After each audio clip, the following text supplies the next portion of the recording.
Renungan Harian Katolik, Rabu, 14 Januari tahun 2026. Berdoa. Pagi-pagi benar, waktu hari masih gelap, ia bangun dan pergi keluar. Ia pergi ke tempat yang sunyi dan berdoa di sana. Markus bab 1, ayat ke-35. Saudara-saudara, seringkali kita sedang asyik bekerja, kita lupa akan kewajiban utama kita kepada Allah, yaitu berdoa. Coba kita lihat betapa banyak waktu kita untuk berdoa.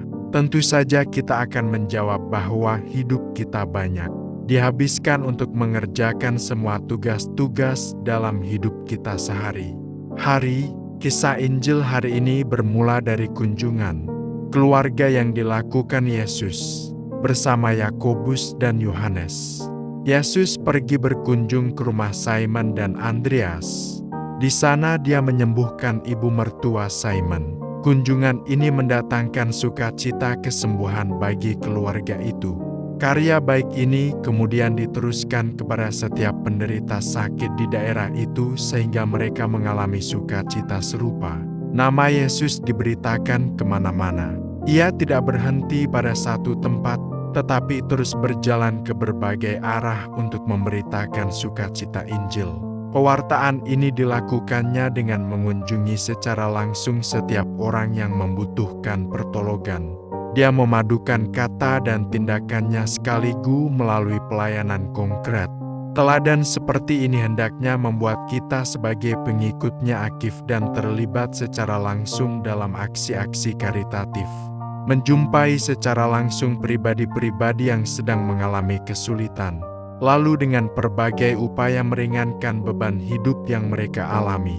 Kunjungan Yesus dari rumah ke rumah, dari satu tempat ke tempat lainnya, merupakan perwujudan konkret kasih Allah kepada umatnya. Yesus mengundurkan diri untuk mengambil waktu guna berdoa kepada Bapanya di surga.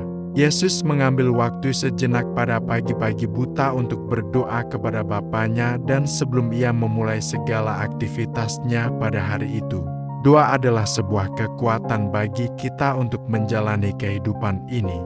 Doa adalah suatu energi yang memampukan kita untuk selalu bekerja dengan riang gembira dalam nama Yesus.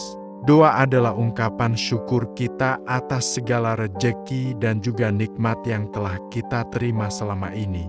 Oleh karena itu, hal yang patut kita renungkan, sudahkah kita meluangkan waktu untuk berdoa di tengah-tengah kesibukan kita? Kita kerap kali merasakan suatu kehampaan dalam hidup kita. Rasanya ada yang kurang dalam hidup kita. Walaupun kita begitu sibuk dengan segala aktivitas kita, namun tetap saja merasa ada yang kurang. Hal inilah yang biasa kita rasakan jika kita melupakan hidup doa. Kita menjadi kering dan bahkan kadangkala mudah sekali putus asa. Kita semua sangat familiar dengan ungkapan ora et labora dari Santo Benedictus. Doa dan kerja itu saling melengkapi. Kalau yang satu dilalaikan, maka yang lain akan kehilangan daya, semangat, dan rohnya. Salah satu bahaya dalam hal ini adalah orang begitu sibuk untuk pekerjaan dan karir, hingga lupa memberi waktu untuk berdoa dan berkomunikasi dengan Tuhan. Orang seringkali hanyut dan tenggelam dalam kesibukan dan rutinitas sehari-hari. Doa ialah akhir dari isolasi.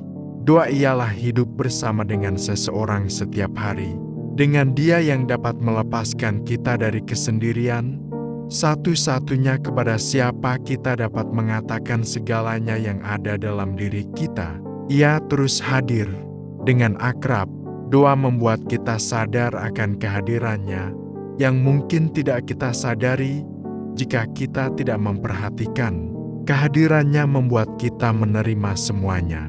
Kita bergantung padanya. Kita menemukan kehadirannya di dalam diri kita ketika kita menyadari bahwa kita benar-benar bergantung kepadanya. Itulah sebabnya doa haruslah sebagai suatu sikap kerendahan hati. Bukan kerendahan hati yang bermaksud memperhatikan kemiskinan dan kelemahan kita, tetapi kerendahan hati yang memperdulikan sukacita Allah karena kedekatannya. Kita perlu belajar dari Yesus. Di tengah-tengah kesibukannya, dia masih menyempatkan untuk hening. Pagi-pagi benar Yesus pergi ke tempat sunyi dan berdoa di sana.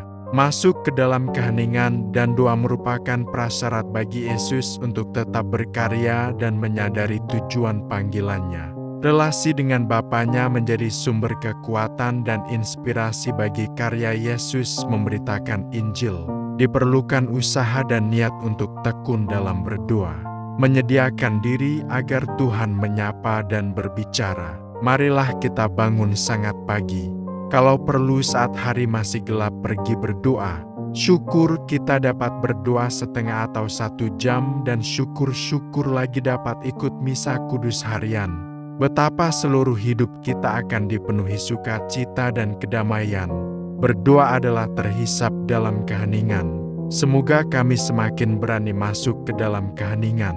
Ya Tuhan, karena di sana Engkau bersabda kepada kami. Demikian renungan hari ini. Selamat beraktivitas. Semoga semuanya lancar, sukses, serta selamat. Tuhan memberkati.